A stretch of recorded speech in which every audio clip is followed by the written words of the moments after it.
Sorry. Couldn't get his burger to his mouth. As opposed to my arms, which are perfect length to shove lots of food right in my mouth. Hell yeah, a foot-long Subway, you know, I mean. Yeah, my arms don't have any trouble getting food to my mouth either. So I'll never go extinct. But hey, what the heck? All right, well, who are we missing? Bill and Terry. Oh, we're live. Darn it. Yes, we're live on the air. That's right, ladies and gentlemen. Oh, I just confessed all my deepest sins, okay? Don't worry, Matt Cutts is on vacation, so... Yes, we're safe. It's all on vacation?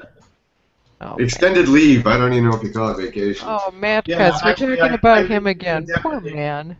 He is on the take some time off or get divorced plan at the moment. Yeah, I think that's probably about the size of it. Holy Skippy, that's too bad. Working too much, huh? Well, what do you say? He's been promising it since something like 2004 or some shit. You know. I used to say it to the wife all the time, Marge, that here's Matt emailing me on like 11 o'clock on a Sunday night. I'm like, man, his wife, how does he get away with this shit? Oh yeah, that's right. He's got millions of dollars. Leave. I don't know if he call it vacation. Well, Scooter didn't leave me. So anyhow, so we're gonna go through your document, David. Mine? No, I didn't write it. Oh, okay. La la la la la. It wasn't me. Google wrote it. Okay. What do you say? He's been promising it since something like 2004 or something. Are we supposed to be able to hear Doc? All the time, Marge, that here's Matt emailing. Oh, somebody's playing the video somewhere. Sunday night, I'm like, man, his wife. Who's got the video on? Oh yeah, that's right. He's got millions of dollars.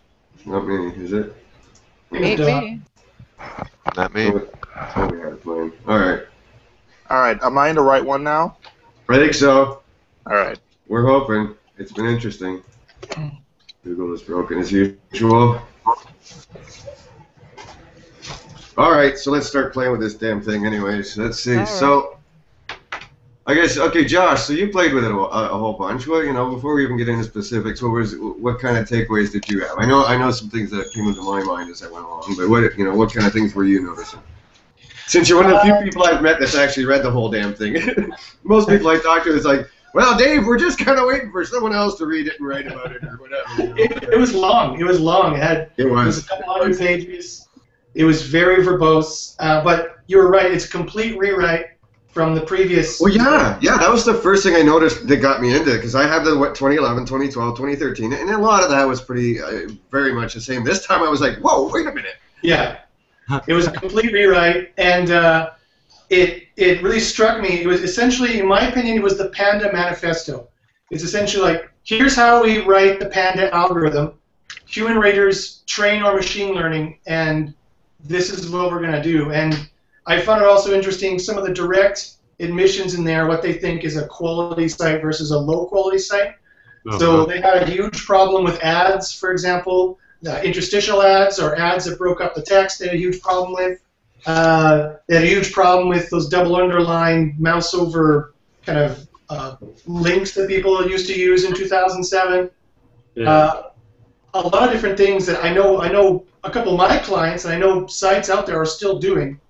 And so I would start getting really nervous if I started seeing that stuff in this document. And I think a lot of it, too, I was saying yesterday in the hangout we had, that there was even parts of it that were so query dependent, meaning that the way we kind of traditionally think of a quality page, it's you look at it and go, oh, that's a crap page, or this looks like a good site. But they were telling them, no, this is a low utility rating if it's not applicable to the query. Meaning, for anyone who hasn't read it, they break down, you've got utility and you've got page quality. It's kind of like these two little sliders that they get, and one is called utility, meaning usefulness for the query, and page quality is just, kind of your Panda stuff, overall site quality, this and that. But yeah, like even the your money or your life pages, which are either, pages that are trying to sell you something, meaning monetary, or pages that are giving. Any page with a shopping cart. Any page with a shopping cart is a money page, right? Right. Or if a page has medical information, that's your life stuff. Meaning, if it could have a serious ramification to your life. And when they started to address that, they started going, well, these are different. Anything like this has a higher stringent, a higher level of what a quality page has to be. And I thought it was neat that even if you, let's say, had medical advice, that those pages, to get a high quality score, a high page quality score, needed actual About Us pages, it needed contact information. If that stuff wasn't present on a Your Money, Your Life informational page, then this is probably not a trustable site kind of thing. And I thought that was interesting. Because we always think of contact information as, local targeting, right? You're targeting local, make sure you got your contact stuff. But apparently even informational sites, depending on the topics, that could be something that they seem to be talking about. Yeah, no, I agree entirely. Those even law sites, maybe even like plumber sites, like many of these local services, if they're influencing your life in any way, or if they're taking a purchase in the site in any way, that's the Money or Your Life site, and they need to have standard. They needed to have expert signals, they need to have authority signals, they need to have trustworthiness signals. They need to have an About Us page, a mission statement, a verbose contact page, not just an email address, but a verbose contact page, maybe even an employee list. All these kinds of tertiary signals that are going to qualify the site, whether or not it's quality or not. And personally, I would just err on the side of caution and assume you're a big site and assume you're going to be held to this higher standard and put that all in there, right? Get your About Us, get your mission statement, and all that kind of stuff. Yeah. It's a better safe than sorry kind of thing at this point, man. So that fits in well with the post I did Moz on Panda, and the fact that different types of sites have different quality that are based on things like that. And the Raiders Guide does give us a good guide for what those signals are for some types of sites. Yeah, well, especially even like the UGC stuff's addressed quite well. Some other stuff. I guess let me hop in on it. The early bits. Boink. So what is why is it important to determine the purpose of a page for PQ, which is page quality? So the goal of PQ rating is to determine how well a page achieves its purpose. In order to assign a rating, you must understand the purpose of a page and sometimes the website. We have very different standards for different types of pages. By understanding the purpose of the page, you'll better understand what criteria are important when considering and valuing that page. And web pages should be created to help users. Website and pages that are created with intent to harm users to see or make money with little attempt to help users will receive a low PQ rating. So yeah, here's their list of Your Money or Your Life pages. Shopping or financial transaction page.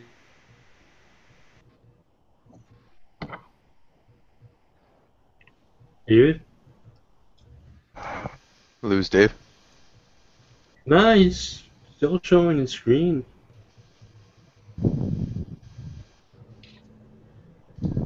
Google's audio recognition heard him reading from the.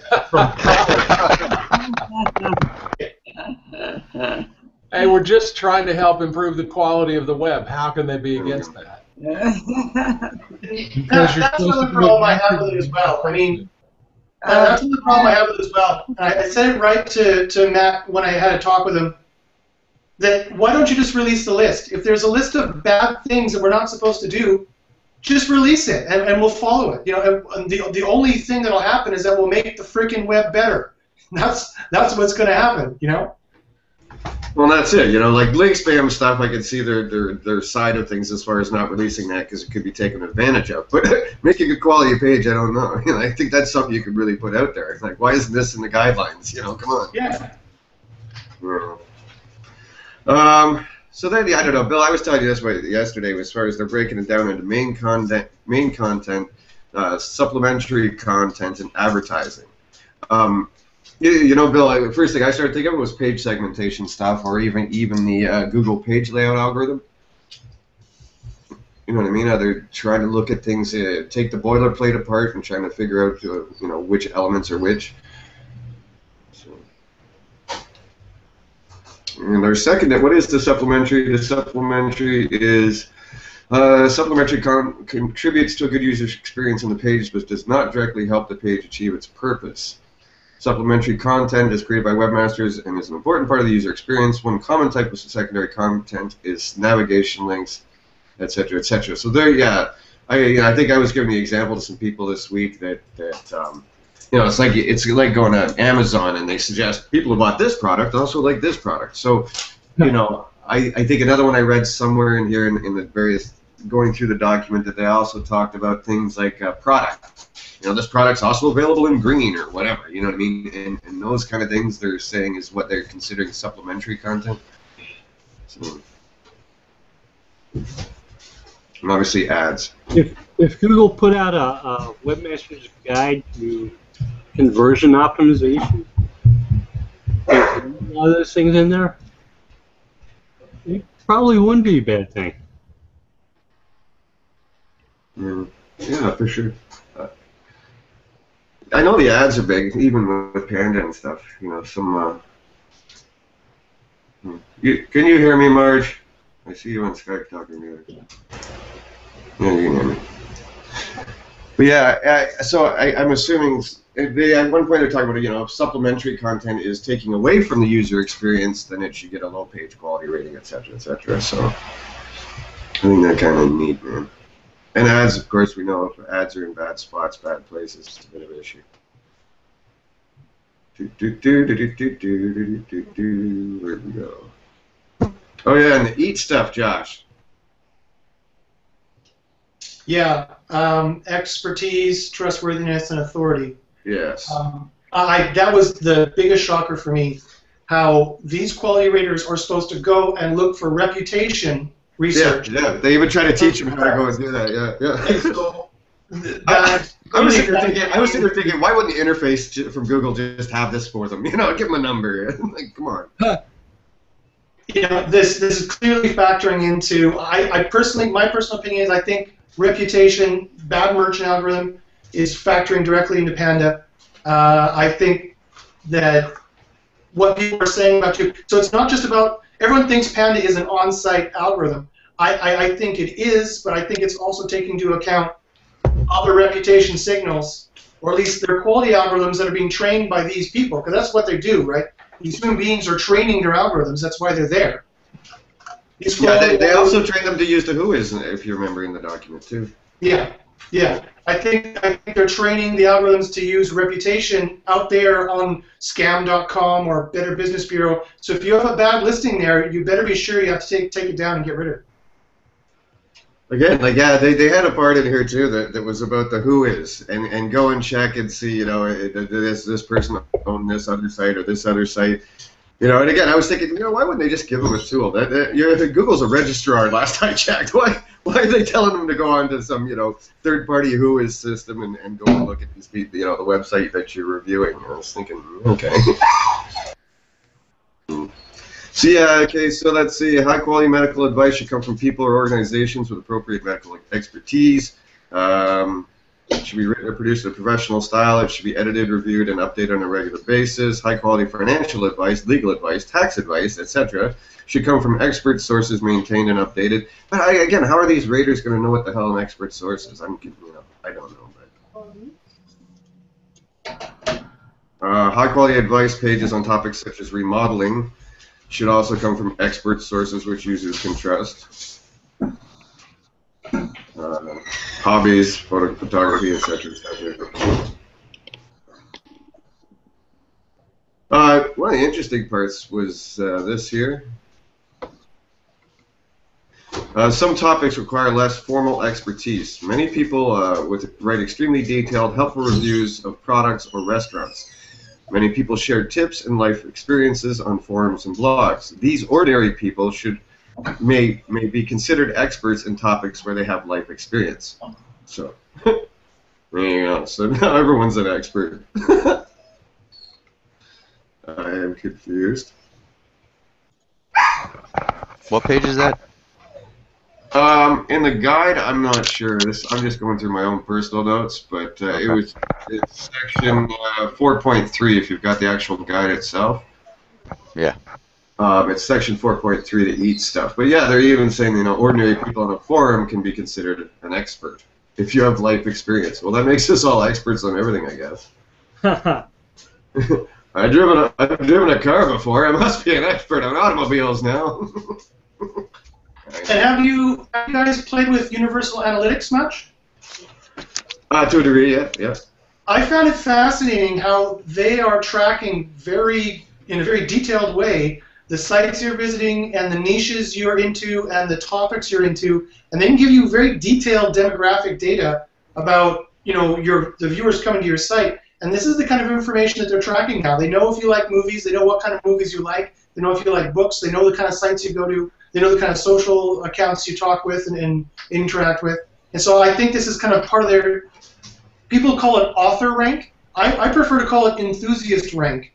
It's not necessarily that you're an expert or an author in it. That you okay, Google doesn't call it author rank. They had something called agent rank. This is all Bill's fault at the end of the day. Him and Mark Traphagen. Author rank was sort of like the SEO world taking authorship and agent rank and then jumbling them together. That's where that came. Right, but what you're talking about sounds more like an attention graph and attention rank. What types of things do people pay attention to? What types of places do they go on the web and spend time at? That's why I call it enthusiast rank. And if you're more of an enthusiast, that would make you an expert, right? So I did a case study a couple weeks ago on my YouTube channel where I showed, after that article I posted, I also did a ranking experiment, of course, because I'm an SEO. Martin McDonald was coming up on the SERP for it, and some large SEO company on Facebook was coming up on the SERP for this experiment that I did.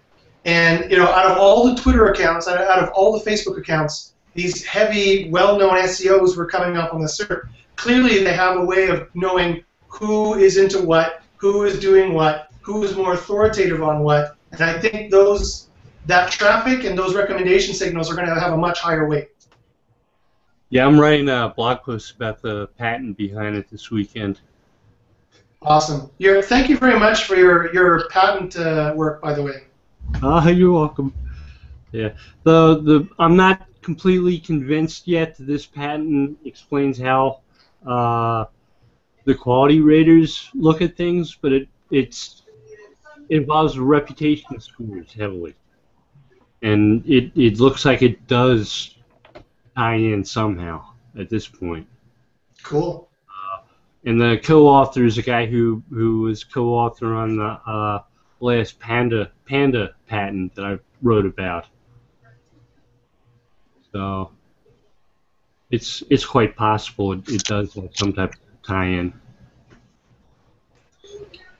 All right, our next section, functional page design.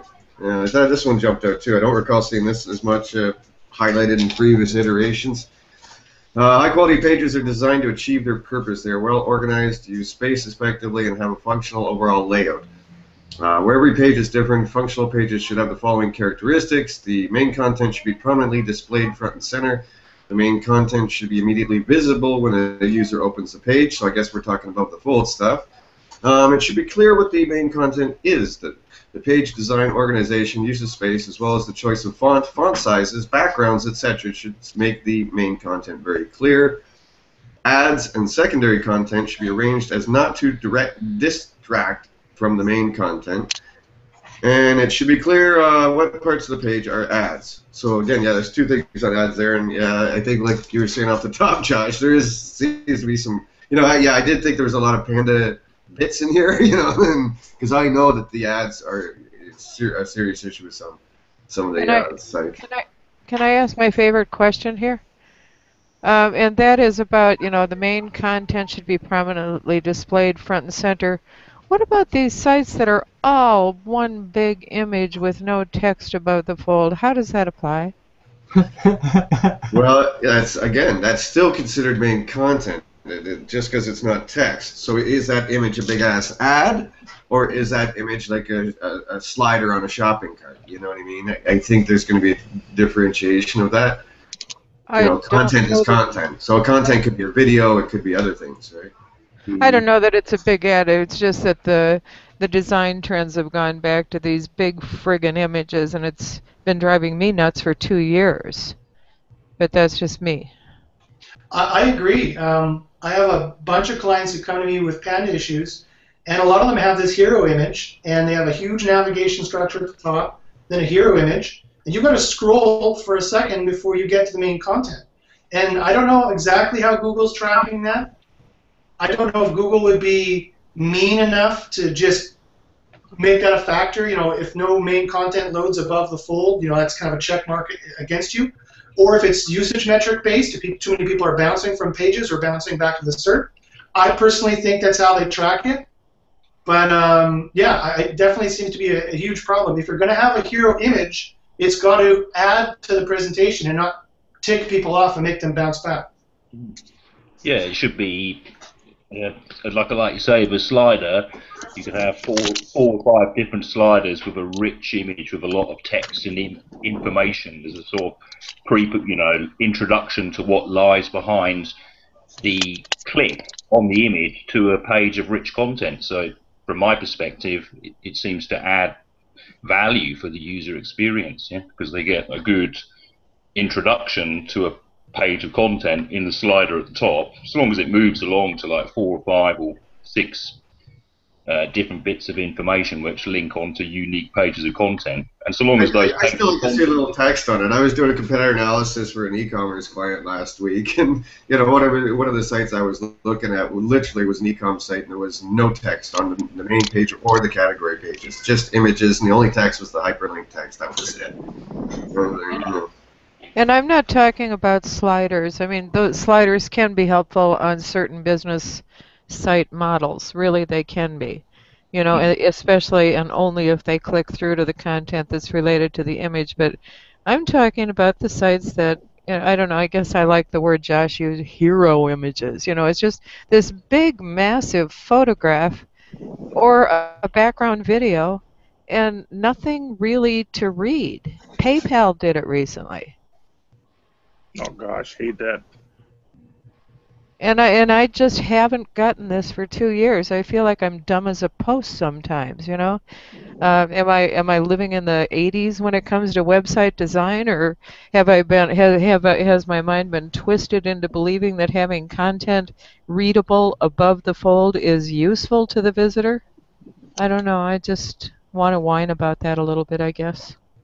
Oh, you have the best of both worlds. I mean, for me, you'd have a little bit, maybe the slider or the big juicy image at the top, which is of something of value. It wouldn't be decorative, I feel, if the image has a, you know, value in as much as you click on it and it goes to something, mixed in with perhaps other stuff as well.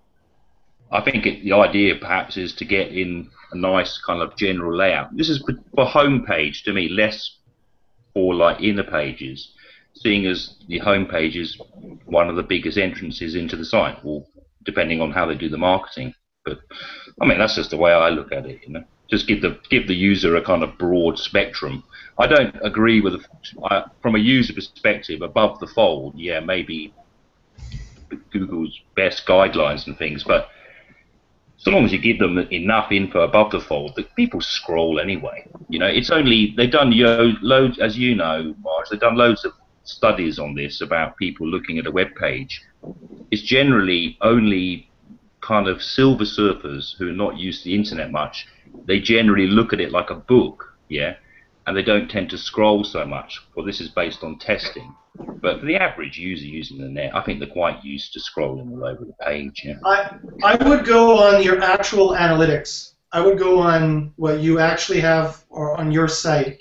I have lots of customers. They have very transient, very iterant, very mercurial servers or viewers who bounce within the first 3 seconds if they don't find the information they want. So I would do everything possible to make sure that whatever content they want, whatever task they're supposed to complete on that page is front and center, the first thing they see within 3 seconds, or they're gone. The content rating guide suggests main content should be above the fold. Okay, but again, main content is still going to be inclusive of an image or a video. You know what I mean? No, video and images are secondary content. No, that's navigation and stuff like that, dude. There's nothing in there about... That's secondary. And it was supplemental is the term, actually. Well, whatever. But it depends on the purpose of the page. They directly say that. Yeah, well, that's it. Everything's tied to the intent of the user with the query. So yeah, that would be situational, I would assume. It's like saying they're not going to rank a YouTube video because it's the main content of the page is the video. It's like, well, I'm pretty sure they rank YouTube videos all the fucking time. About the only business case I can think of for having only images on a page with no text is if you're a photographer. You know, I mean, they're selling photographs. That's their business. Well, like I said, remember, I think I shared my experience when I was doing that competitive analysis and how the one sort of not so big player that actually had bunches of text on their pages seemed to actually be doing better than a lot of the other ones. You know what I mean? Some of the other ones I looked at, you know, their visibility was going down, and these were the guys that had tons of images on their home and category pages for e-com sites. The guy that had boatloads of text, remember I was showing you some of the category pages, Marge, where you had the text right there above the full? That site was actually doing better. So yeah, it's kind of weird. I think maybe there's this weird thing that maybe search engines like text. Maybe somehow words might be important to a search engine, right, Bill? And Josh, you know, you give good advice to go to analytics, but I'm usually there, you know, when the site's brand new. I'm creating the experience, you know, so I'm coming at it from a web design point of view and wanting to have a site that will work well for my client, you know, get them good Google results. You know, so I mean that's my conundrum with this whole design issue. And you know, I'm sorry, we aren't talking about design, so I won't stay on it. But much. It's more layout, I guess, or you know, usability of design as opposed to attractiveness. What do you got? What do you got there, Bill? User experience design. Yeah, you were also posting some patent. Right. So the patent describes a slightly different way of indexing images, and it does say that if there's text like football, there's a piece of text near the image may be determined to be relevant for terms like football and sports and so on. So yeah, the text is more important to the search engine. Yeah, it's kind of weird. I keep telling e-commerce clients about that. The search engines are weird. They kind of like words. Just saying, man. Like, there's this weird thing they got with words. Might be something in that. You've optimized one of those photographers' gallery to pages, and they have page after page after page with no text but plenty of pictures. They don't even bother to give them hierarchical categories that might be associated to a specific topic. Let's move on from what? You want to talk? Start to talk? You want to ask questions? You want to demonstrate? You want to what? No. I think we've covered we need text in the page. I think everyone knows that. I'm just saying. I don't think so. I've seen some sites lately where apparently they did not know that. Fair enough. I'm about as excited about the big ass menus as the big ass graphics. Hey Terry, that's our two favorites. Big ass menu means you just diluted your page rank. Yeah, and then you got your big ass graphic, which means you got fuck all text about the phone. So yeah, it's yeah. All right, so the navigation that covers the page. That's lovely experience. Yeah, I remember that. I think it was a month ago or two. We were looking at that one, Terry. You hover over the menu and the page disappeared. And even the menu was below the fold on a 1600 resolution. It was like you couldn't even see the whole fucking menu. It's amazing. All right, so low quality pages. Some characteristics are the quality of the main content is low. There's unsatisfying amount of main content for the purpose of the page. The author of the page or website does not have enough expertise for the topic. The website has a negative reputation. The supplemental content is distracting or unhelpful. And in addition, the following characteristics by itself may be a reason for a low rating. There's an unsatisfying amount of website information. That was the interesting one, Josh. I kept seeing that one. And that was really interesting. And you know, that's about us pages. That's, you know, proper contact information, things of that nature. So yeah, kept seeing that. Another thing we skipped over, it was earlier in the document, was that they said verbatim that if you have a good site, otherwise would look like a quality page, but it has a negative reputation online and from independent sources, we will take the negative reputation from the independent sources. I mean, this just blew my mind. Yeah. Yeah, and that's yeah. So if you're Everybody should do a search for their brand right now. And if anything bad comes up on the SERP, you better deal with it.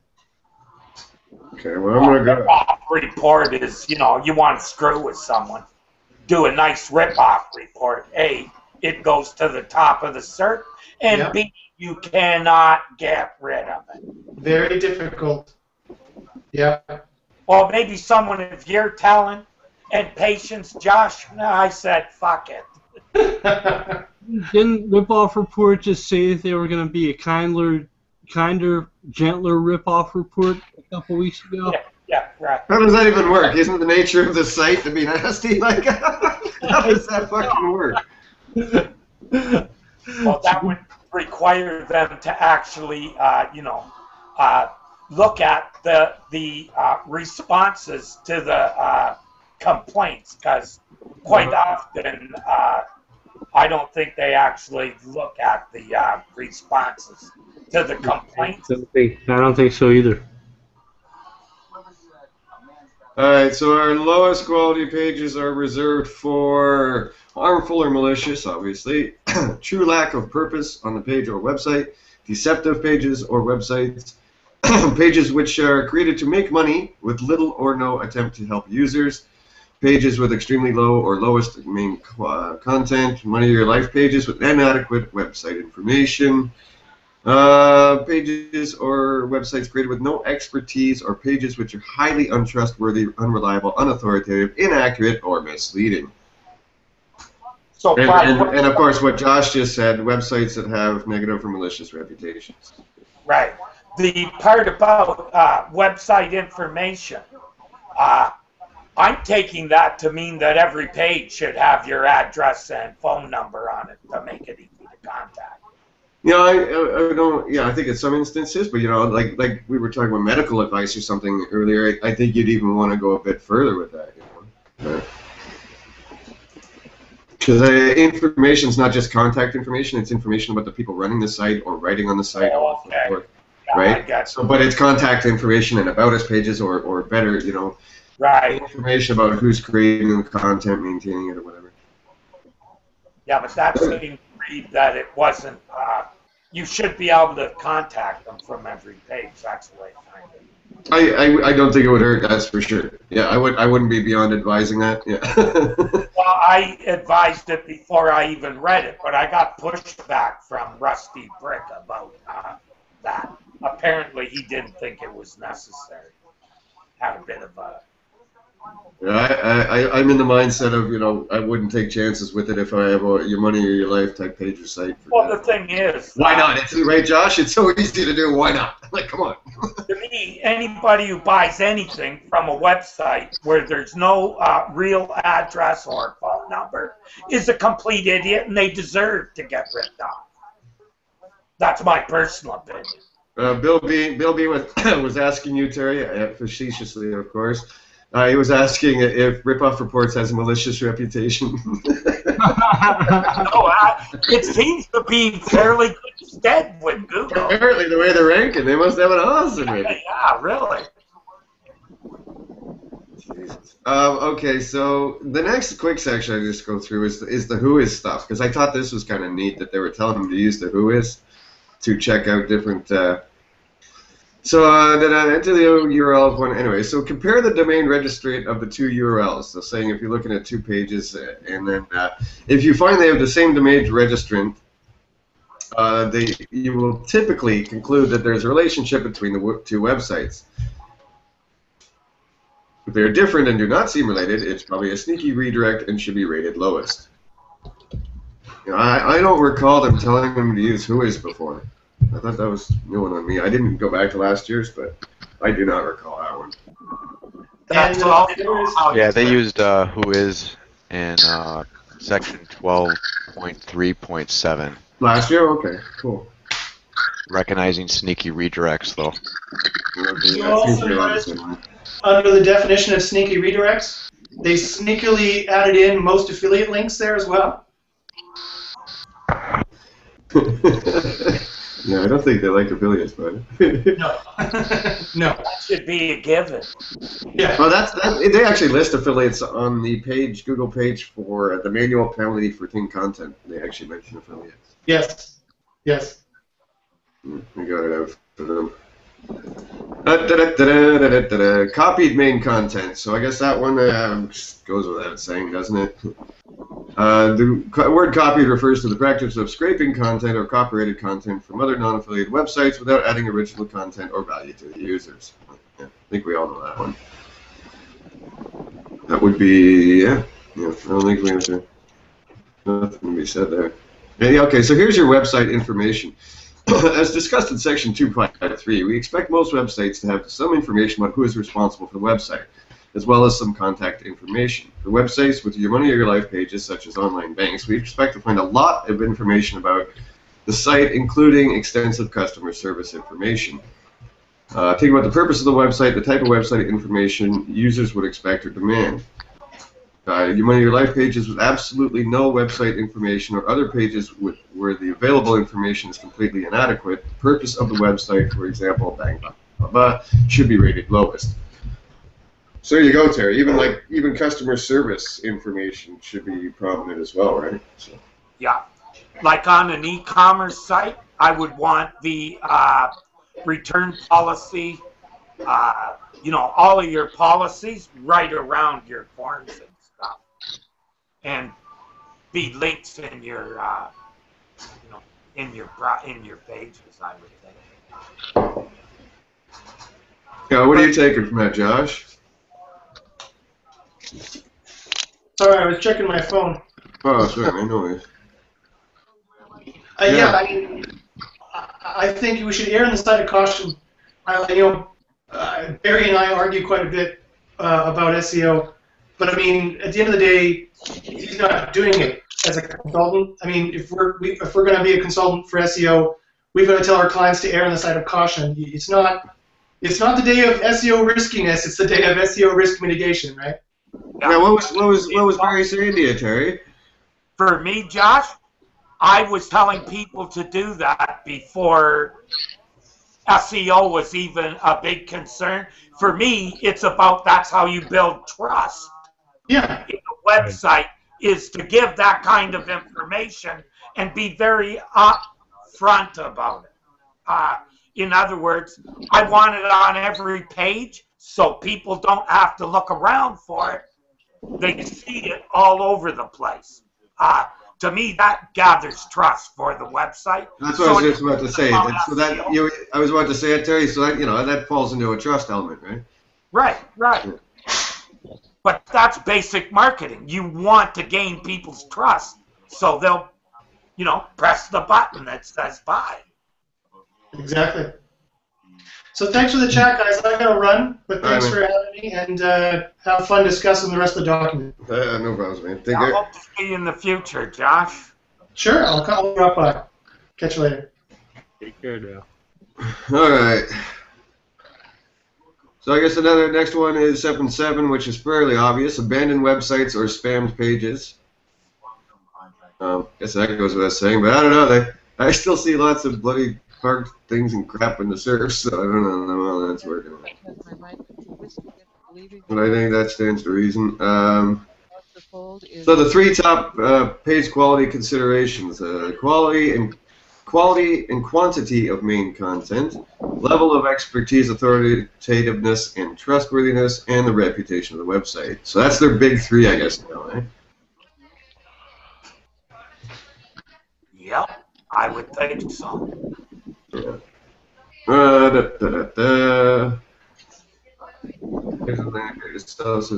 information, website maintenance. So website level checks for the EAT, which is your expertise, authority, and trustworthiness, is all the content of the website is produced by the same group, same person or organizational. Example is a medical website, which is produced by a reputable physician group. The content of the website is produced by different authors or organizations, but the website has a very active editorial standards. How would you know that? I don't know. It's your favorite, eh, Marge? What is quality? Who's judging this? The website is. David, I just said quality was subjective. That's It not my is. favorite, though.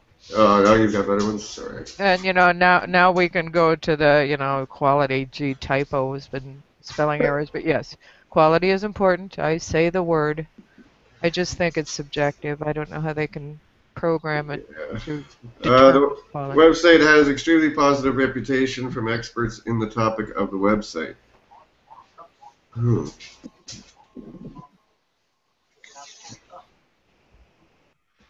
Q&A pages. Oh, this was interesting. The main content. Dave, before you go on, Yeah. a very interesting part to me was website maintenance being part of that as well. I've kind of suspected for a while that website maintenance was part of something. So yeah, what bad response codes and things? You think? Yep, bad response codes. Out of date information.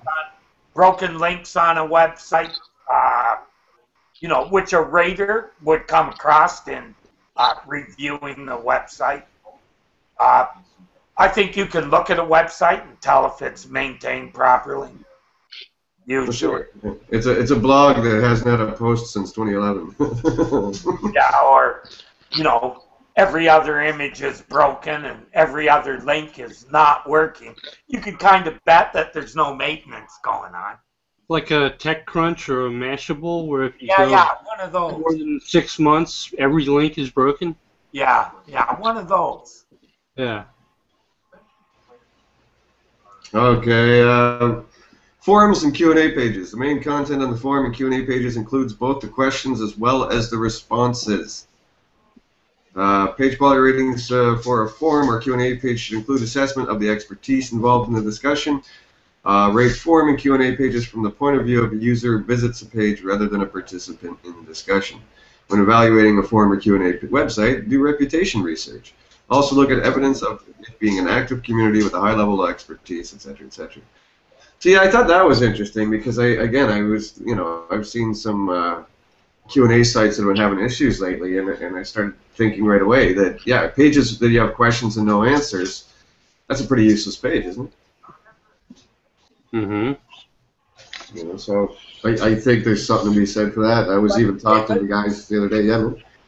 David, when I was in the past, I found a lot of, I don't know if Bill's come across this too, where a placeholder of any kind, I don't think Google has ever liked it. Bill, you had any experiences in that regard? Like a short domain page or something like that, or where, for instance, you have reviews for all your products, and there's a link on every product to a page to review. But when you get to that page to review, all it is the form to fill out to do your review. I found Google has never really liked those kinds of pages. They either supplemental index them or always been a problem. Yeah, if that type of page, like there's no answer, no response, no review, no whatever. If you can set those up to have a meta robots no index or even a disallow, so take roll, it's the thing to do. Yeah, better still, I just programmed it so it didn't show the link to the review unless there was one. Right. Bill, thanks so much for letting me in, bud. I really appreciate it. You're a good man. Yeah, we thank you too. Yeah, they didn't kick anybody out, mind you, but. Yeah. Well. All right, so let's see. 13.5 is classification of user intent, and this stuff had a lot of play. They call it do no go. Catchy, I think. So yeah, we're used to navigational and informational. They've taken transactional and called it action intent. So That was the only major change there. And I like the whole, Like, So they also. Sorry. Go ahead. Oh, sorry. That Bill was yammering there. All right. So yeah, then they deal with sort of what I would call quasi queries, meaning queries with multiple user intents or intents they're not entirely sure of. So Firefox, many users want to download a browser from the official site. So it's a do or go, meaning they want to do something or go somewhere. So it could be navigational, it could be actional, not transactional as it used to be, or action now. BMI, some users may want to calculate their BMI, some may want to learn what BMI is, and some may want to know how to interpret it. And iPhone's the other one they get. So yeah, again, it's the whole concept of how the less specific a query is, the broader range of, or the harder it is to judge a page. It's something they seem to keep coming back to in this thing. Which kind of, that plays back to the whole long tail versus short tail targeting. I never advise people on short term, short tail stuff, man. You're playing with the big dogs. So. Alright, part one done. Yay. Alright, so utility ratings, which they give as vital, useful, relevant, slightly relevant, or off-topic, or useless.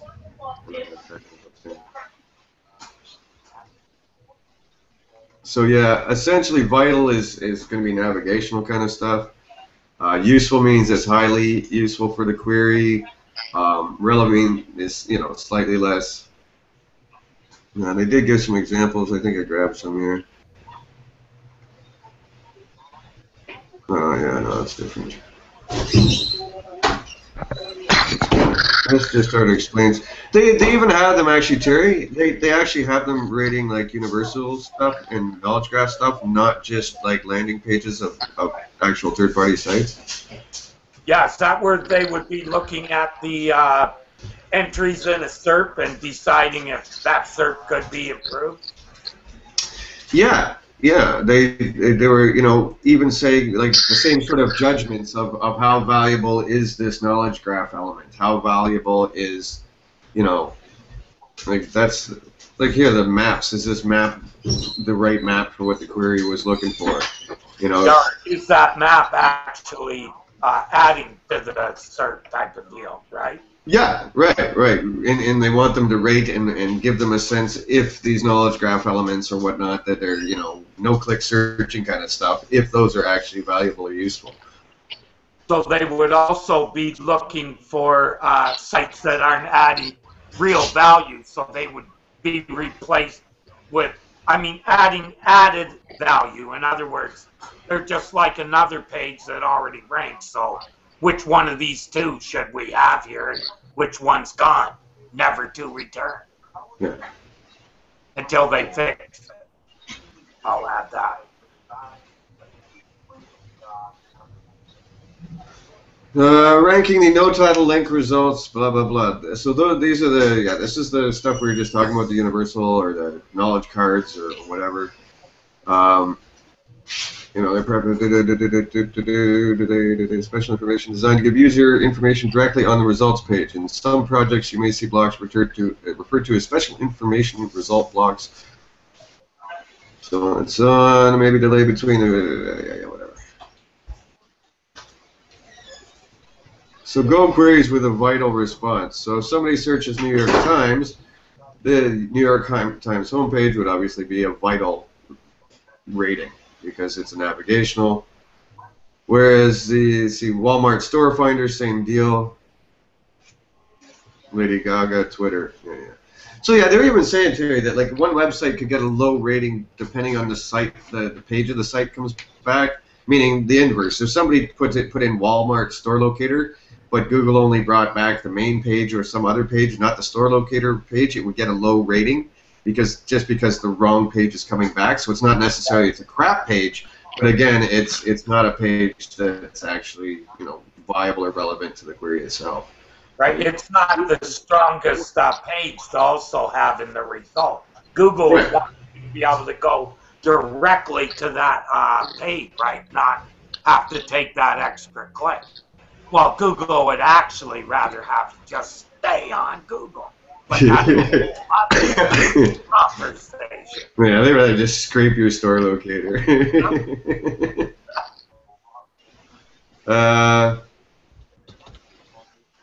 So they give an example here as far as vital pages, ADA, which could be the American Diabetes Act, it could be the American Dental Association, it could be the American Diabetes Association.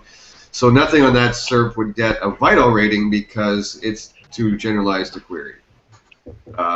They give examples as far as knitting as well, because obviously knitting, there isn't going to be a vital result. So, whereas let's see, okay, so yeah, iPod reviews on the other hand has a vital result, but iPod reviews does not. So yeah, again, I think the vital rankings for page quality are all about fucking navigational, from what I can see. Yeah, does the page fit the query? So useful, okay, so where do the useful ratings? So they give the example of poison ivy. This is a page on an authoritative website that answers the question very well. The result would be very helpful for many or most users. So that would get your useful rating. Kids backpacks. The answer that goes directly into Google's results. Kids backpacks. LL Bean is well known for manufacturing and selling high-quality backpacks for kids or different ages. There's a lot of product information and many user reviews for each backpack. This page should be considered very helpful. Which brings you back again, Marge. So you know, again, how does the reviewer know if this is a well-known site for selling high-quality backpacks? If you don't know, then there's some subjective stuff that's gonna. I don't know. I don't know, Bill. They're gonna start screaming brand bias at this rate. No. It's entity bias. Yes, yeah, that's right. Sorry, yeah. Entity bias. Yeah. Let's see. What's the third one? Every breath you take, lyrics. Okay, a page on the official Sting website with the requested lyrics. There are many low-quality lyrics results, but we can have confidence in the accuracy of the lyrics on this site.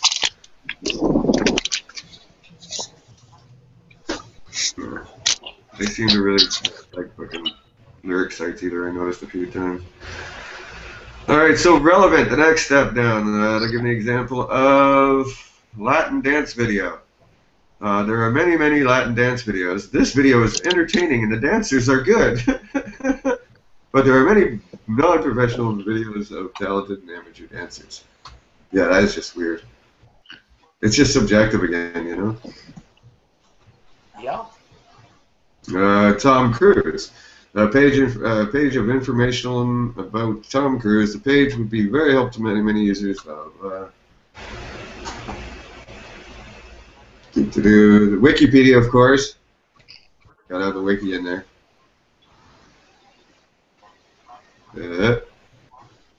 Slightly relevant ratings. Okay. The example they give here is lack of sex and problems with my marriage. Come up with this stuff. The result is five tips to fix a sexless marriage or relationship. This is a low-quality article. The quality of the writing is poor. The article is written by a person without expertise in marriage or relationship counseling. Even though the article is about the query, the page is of low quality and untrustworthy and would be helpful for few users. So there you go, Marge, Doc. You just sell that one up, okay? You don't have quality. If it's not written well, you might suffer in Google. Which I think, didn't they mention authority in there as well? No, what? Sorry, I heard someone was making noise in the background. What's that now? I said, you get into the authority aspect. Yeah, well, they got both there. You know? Yeah, they're talking about the quality of the writing itself as well as the authority of the person writing it. So yeah, both seem to come into play on that little description. Well, my concern about this, and Terry and I have maybe debated it, I can't remember, but at one point, there was a statement, or I heard somewhere along my way, that Google was doing grammar, Nazi stuff. And, so talk about, okay, and here's an example. It is grammatically correct to say, do not. And, I prefer to say not to in some cases. You know what I mean? So what grammar guide do they use? Do we have the Oxford comma or not? Yeah, no, I don't think it would be that deep, but I would assume that it's something more along the line of just, it doesn't read well. It's poorly written. You know what I mean? Well, they do talk about gibberish and auto-generated stuff at a later point, but I know that's a little different. But I'm going to go out and say that I don't think grammatical as much is probably is the actual just how bad is the writing? Is it did a 12-year-old fucking read it? Yeah, is it obviously English is a second language? Yes. Yeah. I think it would also depend on the context. For instance, they would expect better grammar on, say, Pfizer's site than they would, Joe Blow's pharmacy site, selling pharmacy shit through Google AdWords illegally. And if the site is hosted in the United States, and uses Australian spelling, does that, They do talk about that. Yes, they do. They do talk about geographical relevance and things of that nature, and they use examples like football, and for someone searching from the UK, it's going to be different than someone in the States, and those kind of differences. Authorized with a Z as opposed to an S, and Yeah, I don't know if they go that far, but. Yeah, I mean, it's just one of those ambiguous things that caused me to raise an eyebrow. Yeah, I would suspect that their quality standards in terms of grammar and spelling are probably more stringent for things like in-depth articles, and like Terry says, if it's a surgeon site versus a plumber site, one might expect a higher standard of grammar, but I doubt that it's a really, really heavy factor. I'm not positive, but I believe that on the detailed articles, those special articles, that grammar is important in those. I think Matt even mentioned that would be something that they would look at. What are those called officially? I forget. In-depth? In-depth articles. Yeah, in-depth. Yeah, thank you. Okay, sorry. I have I'm fucking 60 years old. I'm already probably got Alzheimer's. So be careful what you ask for, Terry. The next thing got it, and it's hereditary. Half the people in my family have had it. Terry, I don't think it's happening to me. So the next point, Terry, I thought of you immediately. The next example they gave, which was if somebody searches for hot dog. The example brought back was Hot Dog the Movie, 1984. The movie Hot Dog, which came out in 1984, is minor interpretation. This IMDb page would be helpful for very few users. So you know what I read that, Terry? First thing I did? I went out and searched hot tubs. And guess what? Goddamn hot tub movie's still there at number 2. I'll tell you something, Dave. The most important query space for business centers is office space quotes. Right, so you're going to get all the TV show quotes, right? You're going to get all sites that are targeted for the movie quotes from the office space movie. Unbelievable. That's probably why it's the top query space as far as traffic. But nobody even, there's maybe 1 or 2 office space actual sites that are in that. Terry, haven't you come to grips with the fact that the only reason we go on the internet is to post selfies to Facebook and watch movies and play online? Yeah. Don't forget porn. Yeah. Oh, yeah. I mean, I'm sorry. I'm just a little jaded about this, but, that's me. Yeah. So yeah, they advise that that's a low quality result, Terry. But as you're saying, plenty of examples where that's happening. So that's good. Yeah, that's why you always have to assess your query spaces too, and decide. Like, is this really just because it has the most queries for our terms, is this a search that we actually want to try and spend the time and money to get? We've seen lots of places where it just didn't make sense. Well, which goes to the point that was being made yesterday in your discussion about keywords versus query space. Right. Keywords, I haven't done keyword research in probably 2.5 years. It's just, it's too limited. Is it transactional? Is it, is it informational? What's your query? Doesn't make any damn difference if the word is there. If you're trying to do a location-based search or a transactional-based search, and just because the word shows up, you get the opposite, then you haven't been well served. They also gave another example. They were talking about lyrics sites, and they said even though this page does display the lyrics, it is a lower quality page than most lyrics pages. Notice the pop-up displayed at the top of the lyrics, and how the lyrics are split across 2 columns, as well as the other distracting content on the page. This would be helpful for very few users. So that's kind of interesting, pop-ups and how the layout of the page is. Well, what you see there is they're giving you insight into what they mean by quality factors. They're not necessarily what we might mean by a quality lyrics page, because we didn't like the font that they used, right? So my traditional GeoCities layout might not be so good. So yeah, there is some of these elements of layout and design that come up quite a few times. So I think that's worth noting. Speaking of fonts, actually, Bill, they did actually mention fonts a couple of times, but if they were saying if the font made the page hard to read, etc., etc. So. Right, like you were using white font on a white page. Or just I have some horrible. It could be something else.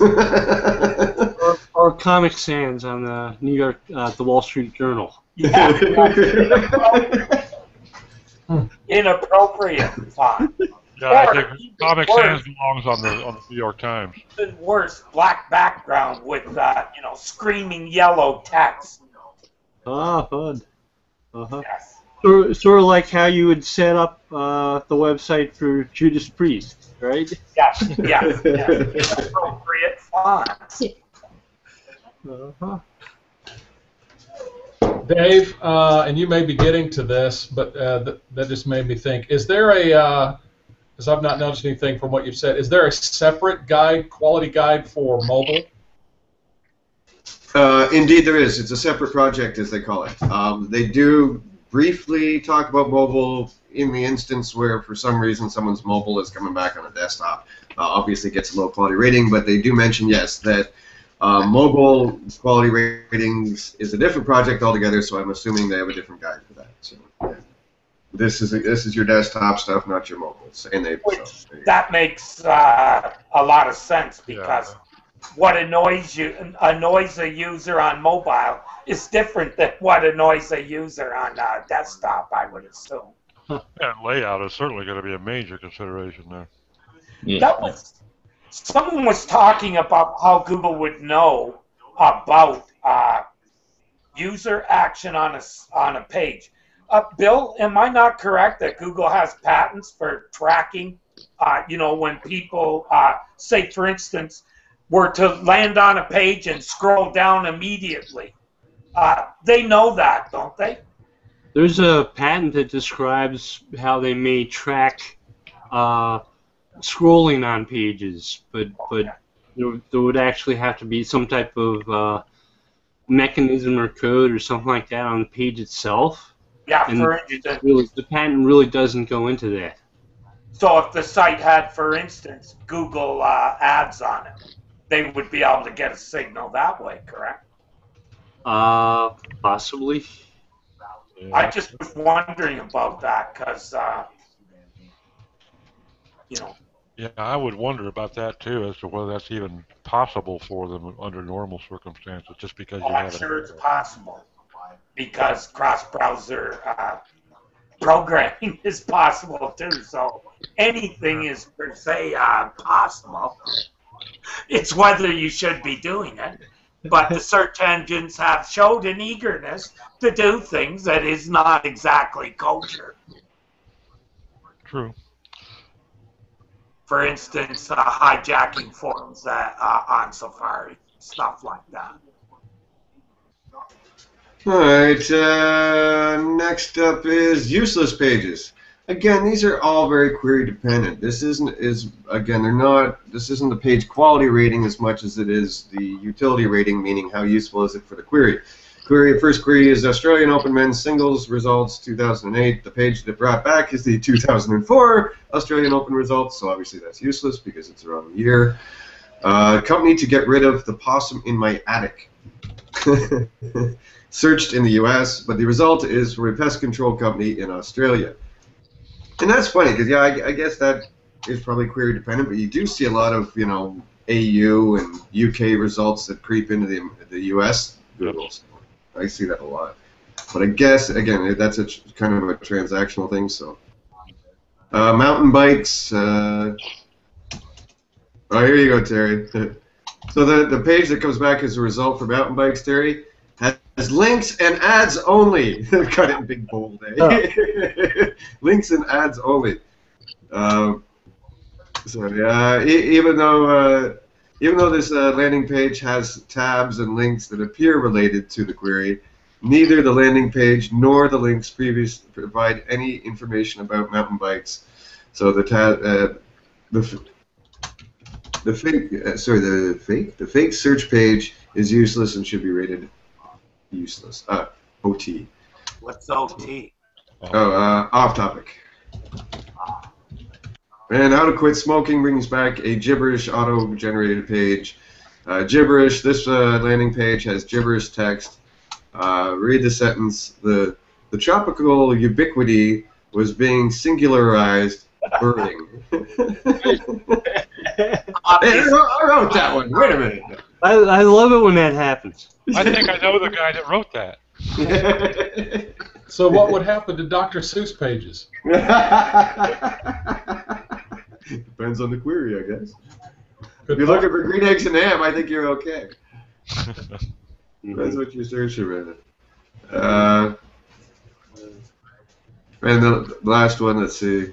Everybody, insufficiently relating to the query. This landing page on a low-quality website with no website information and low-quality text displays the wrong lyrics, blah blah blah. So, but again, they go into the whole low-quality website, no website information, low-quality text.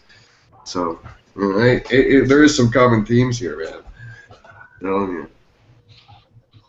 One would hope that their raters that they recruit are regionally located in the same area as the sites that they're rating. They're all in fucking India. Well, that's what I was wondering. How many of them are sitting in fucking Bangladesh? I figure in a lot of them. I don't think that I would feel very confident in their results if they're doing. I mean, really, how many Americans are really capable of judging even UK quality, writing quality? Well, first you'd have to find a few that could read large cues. And then you've got the Brits who probably think that most of us are in the U.S. are illiterate anyway because we butcher the Queen's English, so they start out with a bias. What the fuck are you guys doing in the chat? Does Klingon equal gibberish? Bill said it depends if you work for Starfleet or not.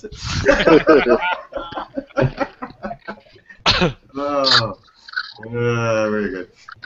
Alright, so more of the user intent stuff. Okay, so the query is how do electric cars work?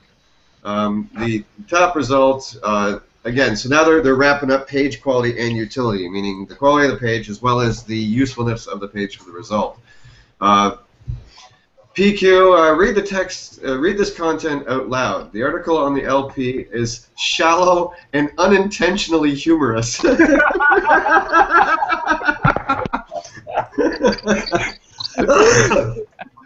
could I wonder how. So they have an unintentional algorithm then. That could be the congressional minutes, isn't it? Boy, no kidding. There are 4 paragraphs of text, but it basically says that electric cars use electricity and have to be charged. Why is water wet? So, Dave, But will again, they be indicted? I don't know. Never mind. you dig into that a little bit more, though. Seriously, what qualifies as shallow? I mean, how much? Yeah, again, it's the breadth of the information compared to the query that the person's looking for, I guess. You know what I mean? So. I mean, and I go, back And to I think if you've done any kind of link cleanup with blogs and stuff, Bill, you know what I mean. We've all seen those crappy blogs, Blogspot or whatever, that you read something you're like, really, yeah, you spend time on this. Really? but back to writing quality. In the case of a blog, we are sometimes advised to write as we would speak conversationally, and that goes back to what we were talking about before with grammar. We say things very differently in, verbalization than we should be writing them grammatically. You know what I mean? So I don't know. I just hate this whole, writing quality thing. Am I back in 7th grade learning English and parsing I sentences? don't think it's parse that. The resources to parse something that much, It can't possibly be that. yeah. Yeah, I mean, I get the spun articles and the crap, I mean, and the unintentionally humorous and, just flat out ignorance that I've seen on some websites. But, I don't know. Never mind. I took a state of Virginia English proficiency test. Yes, it was a practice. You said in Virginia? It was a practice. Doc. But after taking it, I'm wondering where the person who came up with that test and the answers for them came from. Kentucky. Hey, Why did you easy. not do well on the test? Is that what I'm understanding? I did okay. I was an English major. I have a law graduate degree. Some of the questions were ridiculous. They were so poorly written. Multiple choice. They give a 30-word quote from somebody, and then ask, okay, which of the following 4 is an example of plagiarism? And of the 4, they all repeat what the original quote said in half the words. It's like, all of them? It's not one of the choices. Common Core, huh? I'm supposed to choose the best example of plagiarism or what? Well, there's also other, a topic that's written for someone in public school would be written differently for that person than someone that is in university. Plagiarism is an action with an intent attached to it. You cannot take 4 examples of copying what the person said originally in less words and pick one of them as plagiarism and exclude the others. Right. It fails as a whole, as a question. Because it doesn't understand what plagiarism really is. There's the key. You got to know what the hell you're asking about before you can come up with a decent question and answer. Right. So I'm wondering, do I need to read a lot of Mark Twain books written in dialect to take an English class in Virginia? Maybe. Why do that? Go right to Shakespeare. Mess them up completely. I tried one of those tools on your page, and it said I wrote at a grade 5 level. And I said, great, I'm just, writing at the level of my audience. Yeah. Well, and that's another discussion point, too, because there is that advice where they say, write to the least common denominator, and it's just like, really? You know, I mean, how can I dumb it down? You know, I know how to write. There's a Einstein's Typograph. theory of relativity written in words of 4 letters or less on Good the web. God. It's pretty good. Okay, well, you know, maybe you'll share the link with me. I just don't know. I used to say to people, I don't necessarily want to work with clients who, can't read beyond the second grade level. Well, plus the fact, it really gets down to you've got to write to your audience. Who's your target? Yep. And the hell with the search engine. Bill All is right. frozen. Nice Yeah. shot, though, All Bill. Your best advice for all things, not just this. Like, Oh, yeah, absolutely. for your users, not for search engines. It's like somebody made a comment. Won't buy anything. Somebody made a comment I really liked the other day over on Hacker News, talking about how we have gotten a Google-shaped internet when we should have a internet-shaped Google. Oh, no, that's a good simile. I like that. You heard that on Hacker News? Yeah. It was about a month or two ago, I think. I'm making T-shirts.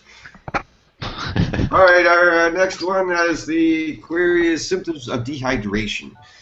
All right, so for symptoms of dehydration.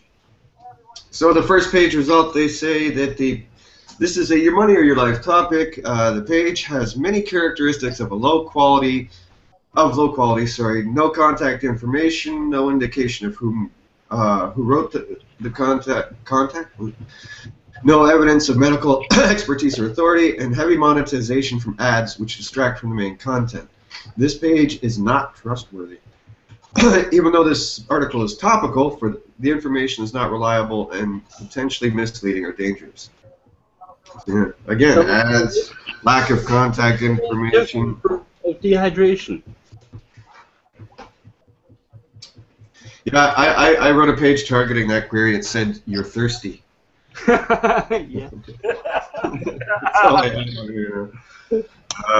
All right, so the one below it, this is your money, your life topic. This page is on a highly authoritative medical website and has a lot of reliable and accurate main content.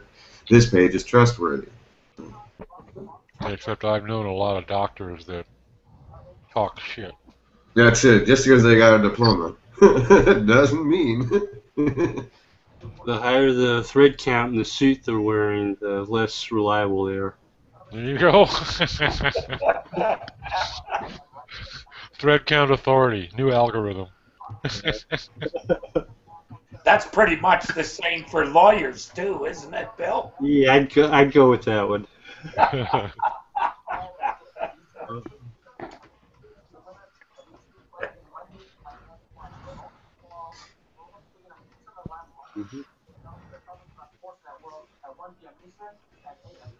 The prescription they give you is based solely upon how much money they're being paid by the different pharmaceutical companies. Yeah.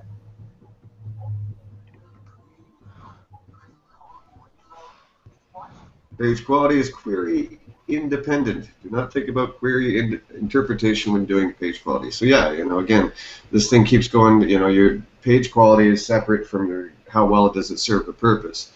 But if your page quality is low, even if you're serving the purpose, you may not be considered a quality result. So. Should we put in square brackets, or if you aren't buying enough ads? Never mind. I'm being jaded. Results for specific queries are easier to rate on the utility scale because we know more about what the user is looking for. So yeah, again, this comes back to the longer tail stuff is easier for them to judge than the shorter tail. Which, Terry, is like we saw last year when we saw those changes where they were mixing in more informational, transactional into those sort of generalized queries. It was payday, wasn't it, that we were looking at the time? Yeah. So, yeah. I gotta jump, guys. Thank you, Doc. Thank you. See, everybody take care. Have a good day. You have your wingsuit on, Doc? Oh yeah, here's the one we talked about yesterday, Bill, with chicken recipes. So yeah, the first one, the landing page has many chicken recipes with reviews on a popular website. Food Network is a popular website with good reputation providing high-quality recipes and cooking information. This landing page fits the query. So the next one, again, they're all reputable websites, but this landing page has a singular recipe for chicken. This one has 20 recipes for chicken, but they're all the same chicken dish. So for a query like chicken recipes, apparently the most relevant result is the one with multiples as opposed to multiples of the same recipe or singular recipe. It would be nice to know if that would apply if the term was not pluralized. Yeah. They look for recipe rather than recipes, right? Because I've always wondered about that and how that kind of intent, when I try and think when a user is asking or doing this query, are they thinking plural or do they just want one? So, I could just as much want one recipe or multiple recipes involving cooking chicken if I use singular or plural. Just because I write chicken recipes doesn't mean I want 1,000. I may just that's want. what I'm trying to figure out, Bill, whether we should think that the two are connected. Yeah. And then what happens if Bill searches for best chicken recipe? But I don't. Well, sooner or later, Google needs the searcher to get better with the query, right? So, I think it happened. Like there was data like over the last 10 years we used to look at it a lot as far as studies that would come out as far as the average length of a query, and it kept growing. You know what I mean? 10 years ago it was 2-word queries were the predominant, and that started to fall, and 3-word queries became more dominant, and then 4-word queries. So I think to a degree that has happened over the years. Now it's probably being flavored by people doing voice search. Would that be true, Bill, or what do you think? Google did a study like 3 years ago where they compared mobile device use in searches to desktop. Right. And there was one category of phones that they said we were a little bit surprised by, and that's like iPhones and stuff like that, where the interface for a search was closer to a desktop computer than most WAP phones. Right.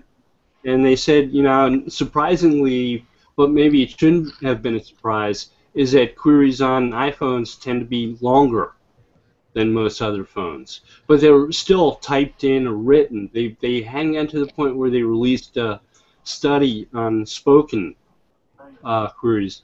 I'm sure we're probably going to see a whole lot more white papers come out involving speech recognition and queries and stuff like that, especially after Hummingbird and Google's declaration of mobile first as an initiative on part of how they're approaching the web.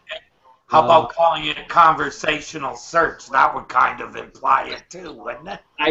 I think Google confused a whole hell of a lot of people when they did their presentation for Hummingbird, because a conversational query could be a long, complex query, individual one query with lots of parts to it, or it could be the sequential conversational search, like who is right. That's who's the president of the United States was the example they gave, and the secondary follow-up with the conversation was who is his wife, and it would bring back, Right, because they use his instead of, and so they combined the two queries.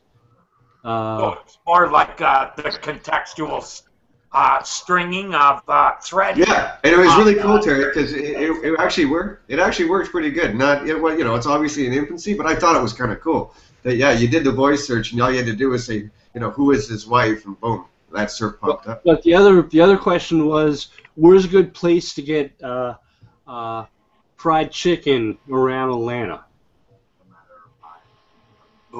And the thing is, when you say where's a good place, you're actually saying where's a good restaurant. Right. And in the interpretation or rewriting the query, they have to understand that you are looking for a restaurant around Atlanta that serves fried chicken. Or a Kroger. Or whatever they might have the most confidence in when they try to interpret that. Yeah. So that's one type of conversational So, query. Bill, in that query, what does Google do with the word good? Most likely ignores it. There's no reputation factor going into that? The stuff they've written about that says that they may take multiple parts of a query and determine a potential meaning based upon confidence scores, confidence levels. That it used to be something that maybe they only did in the past with words that were adjacent to each other. So when I say something like a good place, those are adjacent. They may or may not be doing something like that too, but they may be ignoring stuff like that until they get better sentiment analysis. Yeah. That's kind of actually, good is actually kind of an ambiguous term, right? Yeah. It's very ambiguous? Good. That's my point. Yeah, I mean, I know you guys are longing for a query space rather than keywords, but if I name my restaurant Good Chicken Place and I'm located in Atlanta, and that's my domain name, I'm just saying, if you don't believe me, go Google 5-star chicken restaurants. You have a chicken place in Atlanta? No. Well, Gladys Knight does. Chicken and waffle place. All right, let's try to get this done so we can just hang out. So utility and freshness. So they kind of broke this into, and I thought it interesting, Terry, because we always think of QDF and, very simplistic freshness concepts. Yeah. They kind of broke it into breaking news queries such as tornado, recurring event queries such as Olympics, American Idol, Red Sox schedule, current information queries such as population of Paris, amount of U.S. debt, and product queries such as iPhone, Toyota, Camry, etc., etc. That all of these have a temporal freshness element to them. Really, and it would make sense that wouldn't be the same in every one of those query spaces. Right, like if you're in Indiana searching tornado, you probably want to know about one that might be coming up the road right now. Yep. Yeah. Whereas, maybe you're in Buffalo or somewhere, probably not. But yeah. Even... Could they not, Bill, take it to the point where I searching tornadoes in Toronto would get a different result than the person who's searching for tornadoes where there's actually one happening? Yeah, the idea of contextual search, where you're going to tailor it to your geographic location when geolocation is an important or essential part of what you're looking for. That may determine not only the answer that you get, but also which data center they sent your query to provide an answer. Bill Bean, that would be a Sharknado. Oh, see, that's where you were going. Okay, yeah. As soon as they said, he wrote that chat, he said, but what if you're looking for a tornado in New York? I was like, well, that would have to have sharks in it, wouldn't it? Sharknado. Sharknado. But yeah, if someone's searching for Olympics, they're probably wanting the most recent one. I think someone, was it yesterday, I guess, Bill, that someone brought up the whole, baseball analogy that during the season you're going to get probably different results than you would in the off season, or different times depending if there's a game coming up or past game yesterday or whatever. That kind of temporality would probably affect things. And this may be something that's going through a transition at Google is Google tries to involve more knowledge-based type things into it. So there may be multiple entries of different knowledge bases across the country that involve movies on TV, and they have what the movie is, what the movie name is, different attributes associated with the movie. Who's the director? Who are the actors? How many involve stars?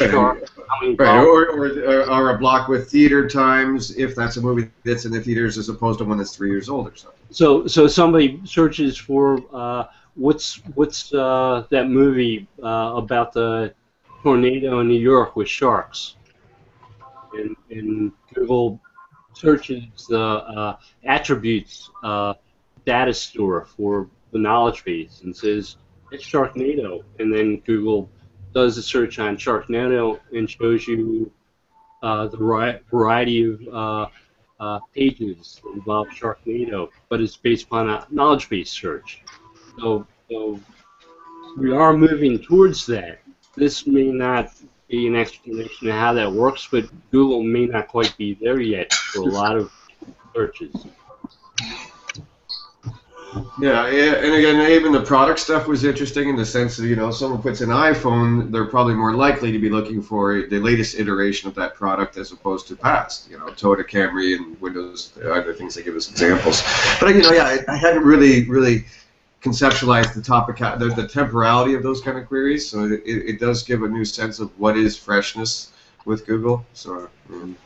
The old document inception date stuff that Google came out with a couple of that is not only will they maybe provide a date for different documents sometimes when they first crawl them as opposed to when they were created, but the idea is that if you do a search on like Ford Edsel, and Google takes a look and sees that all the web pages involving Ford Edsel are from they were written sometime in the 1950s.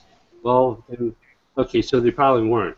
But Google will look for an older page, and if you do a search for Lord from New Zealand, all the web pages, or Lords from New Zealand, all the web pages are probably fresh, really new. So Google's going to rank a more fresh page higher. So that's the way they used to do that. They may still do that, where they try to gauge some sense of how new or fresh a query should be based on the other pages that rank really well for it and their age. Yeah, about 6 months ago, that feature was way too high, and they were giving too much boost to the fresh pages. And a lot of people suddenly started, you know, doing the old thing of changing the dates. Changing the dates, yeah. Wasn't it, what's his name in South Africa? Or I don't know where he lives now. Viper Chill was messing around with that, wasn't he? Mm-hmm.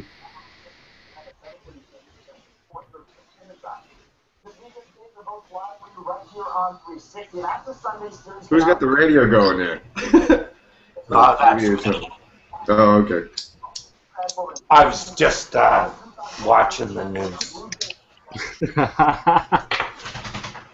That's what happens, Bill. We start talking patents and we lose them. People start drifting off to sleep. That's the way it goes. All right, well, that's pretty much the end of that journey as far as things. So yeah, I don't know. At the end of the day, you know, like I said, there's obviously things that were takeaways with the freshness, but so much of it was interesting in the sense of, you know, a quality page and utility of a page depends on the query itself. So much of what quality is dependent on the query that's it's being returned for. Then obviously the stuff with the contact information for your money or your life pages seemed kind of interesting too. So, and there you go. Yay! Look at that, 2:57. Within 3 minutes, well, we did start late. So. Yeah. Did you talk earlier, Dave, about how the Raiders and the machine learning could be working together to kind of take this to the next level. Well, yeah, you know, I get the sense. I don't know, you know, Bill could probably talk to this as well, but and even Ammon, I get the sense that, you know, again, this is a focus group, so they, you know, they can't go to the focus group and start talking IR to them. So you know what I mean? They're kind of just putting it in some layman terms to cross-check their algos. You know what I mean, Terry? Like, we did this change. Let's see what that does. Talk to the Raiders, and then, you know, adapt from there, kind of thing. I don't know if it would be any kind of training set or anything, but what I meant was kind of like, for instance, say they have a Raider check a cert. They say, I don't like this cert. Here's the changes that, you know, they're, you know, remove these sites. That brings other ones up, and it improves the cert. I'm thinking that those pages that they removed that kind of didn't fit, that they included, are sent to the machine learning for them to kind of analyze them and add them to the knowledge, basically, that they're gathering there. What do you think, Bill? You think that happens? I think it's possible that the engineers come up with what they hope to see, and provide a test version of the algorithm, the knowledge, whatever, to a machine learning process, and then use the Raiders as feedback. To the results after they do the testing of the algorithm. Right. Okay. That makes a lot of sense too, doesn't it? Yeah. Well, they could even use them in a side-by-side kind of thing, Terry. You know what I mean? Like, they've made some changes. They grab some Raiders, give them one little small project to do, and say, you know, side-by-side results, you know, based upon your knowledge of rating things, you know, which is the better result, maybe. You know what I mean? To test a given little tweak that you're doing, maybe. You know? So this way, you're not relying upon the ratings for the actual algorithm itself. You're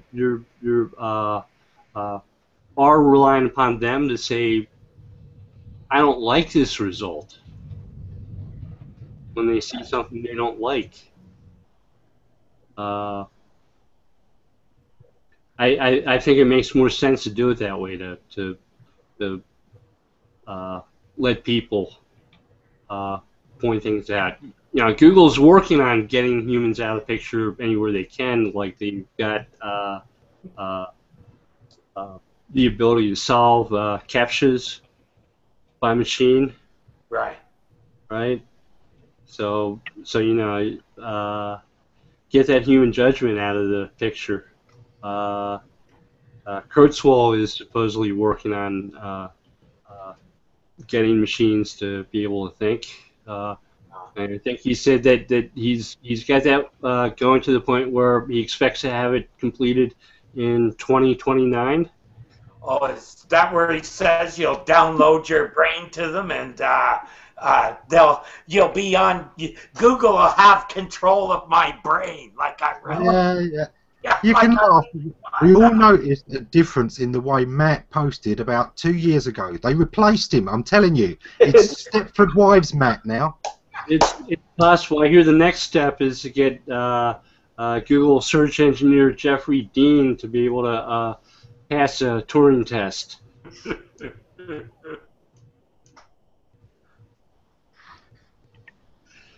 Ammon, can you get the marching penguins up there? The dancing pandas. That was awesome. Pandas. Okay, well, was you know, awesome. we need an animation of marching penguins, I guess, and otters, or whatever the heck they're calling the latest one. I don't know. Why do software companies name their updates after things, animals? Google did not name that update. Danny Sullivan did. Who did? Danny, it was the farmer update originally, and then I petitioned him on Twitter to get that. I've got to jump. I've got a client call on another line.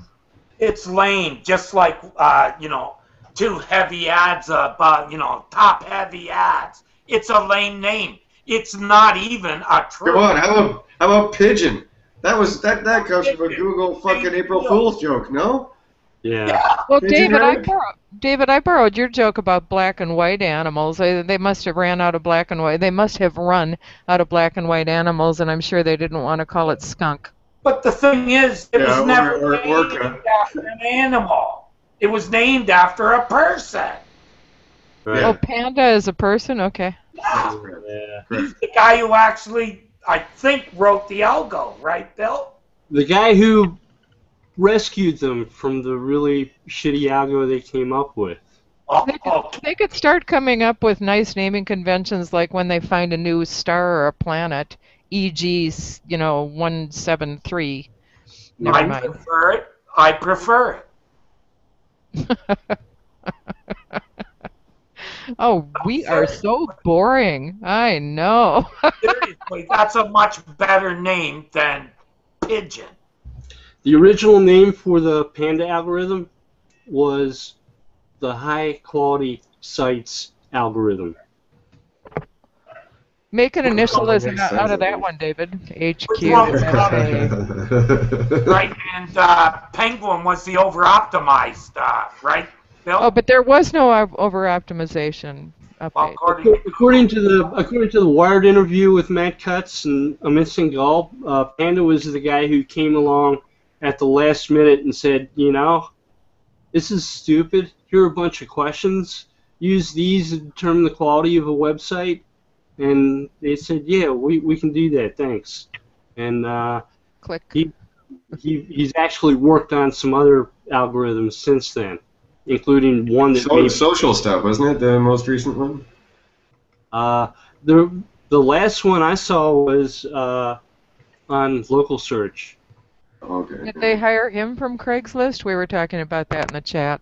I have to actually go and look at that one again. That one could be the pigeon algorithm. The local one is the pigeon one, yeah. Yeah. Because he did work on a local one. Well, Google isn't the only one who winds up with odd names. I mean, Apple has had their share. Lion and, whatever. Sigh. Yeah, the Apple website, the keywords section was one word, Apple. It's like, okay.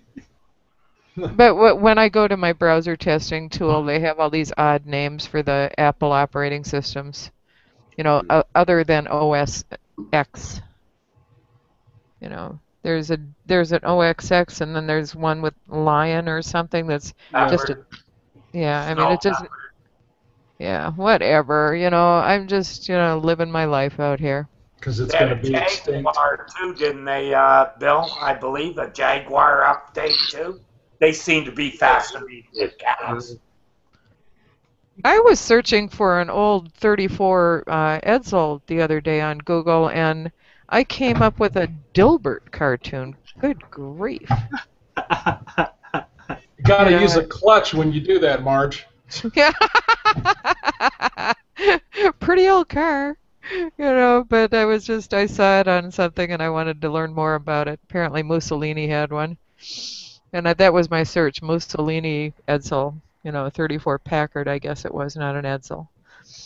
And there were just some odd things that showed up in the search results, and I'm thinking, really, shouldn't this just be about Mussolini's 34 Packard? So they aren't quite there yet. They're working on it, though. Yeah, but they don't stop it. If they only have 3 results, they're going to give you 1,000, whether they're all relevant or not. And the Dilbert cartoon was hilarious, but, completely irrelevant, other than it might have been posted by somebody who worked at Hewlett Packard.